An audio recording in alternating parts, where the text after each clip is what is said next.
আসসালামু আলাইকুম বন্ধুরা, আজকে আমি আপনাদেরকে দেখাবো লাউয়ের আটি ভর্তা। এই আটিগুলো ভর্তা বানাইলে এতটা মজা লাগে খেতে, তা আমি আপনাদেরকে বলে বোঝাতে পারবো না। যারা খেয়েছে তারা জানে এই আটিগুলো ভর্তাটা কতটা মজা হয়। আমি আটিগুলো ভালোভাবে ধুয়ে নিয়েছি। এখন একটা কড়াইতে কিছুটা পেঁয়াজ, একটু রসুন, সরিষার তেল দিয়ে ভালো করে ভেজে নিব এগুলা। আর কিছুটা মরিচ দেবো এর ভিতরে। এগুলো ভালো করে ভেজে লাল লাল করে নেব। লাল মরিচ দিয়ে নেব, শুকনো মরিচ দিবেন, তাহলে ভর্তাটা বেশি মজা লাগবে। সরিষার তেল অবশ্যই দিবেন, এটা দিয়ে ভালোভাবে লাল লাল করে ভেজে নেবেন। আমি এখন এগুলো ভালো করে নেড়ে চেড়ে ভালোভাবে ভেজে নিব। এটা যতক্ষণ না লাল হবে ততক্ষণ ভাজতে থাকবেন। এই ভর্তাটা খুবই মজা লাগে।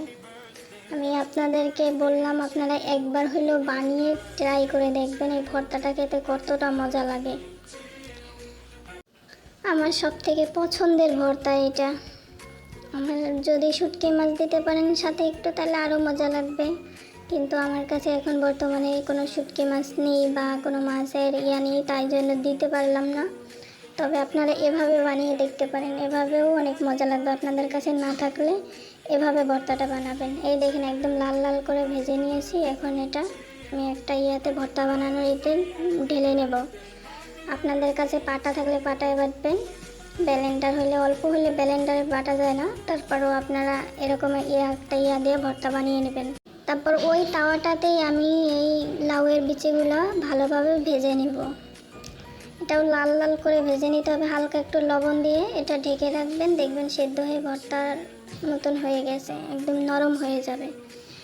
এটা ঢেকে রাখবেন, কিছুক্ষণ নাড়াচাড়া করবেন।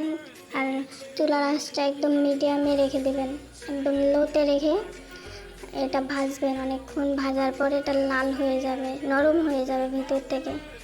যখন দেখবেন এটা লাল কালারের হয়ে গেছে, একটু পরপর নেড়ে দিবেন। এটা ঢাকনাটা তুলে একটু পরপর নেড়ে দিবেন।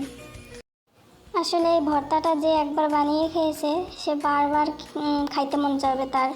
এই ভর্তাটা এতটাই স্বাদের, একবার হইলেও আপনারা বাসায় ট্রাই করে দেখবেন যে আপুটা কি সত্যি বললো নাকি। এই ভর্তাটা খুবই মজা লাগে। এই দেখেন এভাবে লাল লাল করে ভেজে নেব। তারপরে নামিয়ে আমি এটা, আপনাদের পাটা থাকলে পাটায় বেটে নেবেন। আমি এটাই ভর্তা বানাই, সব কিছু এটাই স্বাদ মতন কিছু লবণ দিয়ে এখন ভালোভাবে এটা আমি বেটে নিব। আপনাদের কাছে পাটা থাকলে পাটায় বেটে নেবেন, তাহলে ভর্তাটা আরও মজা হবে। এভাবে বানালে হবে, ব্লেন্ডার থাকলে ব্লেন্ডারে করে নেবেন। যার যেটা আছে সে সেভাবে বানাবেন। আপনারা কে কে এই ভর্তাটা খেয়েছেন অবশ্যই কিন্তু কমেন্ট করবেন। আর আমার চ্যানেলটিকে সাবস্ক্রাইব করে দিবেন। আমার পাশে থাকবেন, আমিও আপনাদের পাশে থাকব। আর ভর্তাটা বানিয়ে খেয়ে কিন্তু আমার অবশ্যই কমেন্ট করবেন যে ভর্তাটা খেতে কেমন লাগে। আর কারা খেয়েছেন সেটাও আমাকে কিন্তু বলবেন।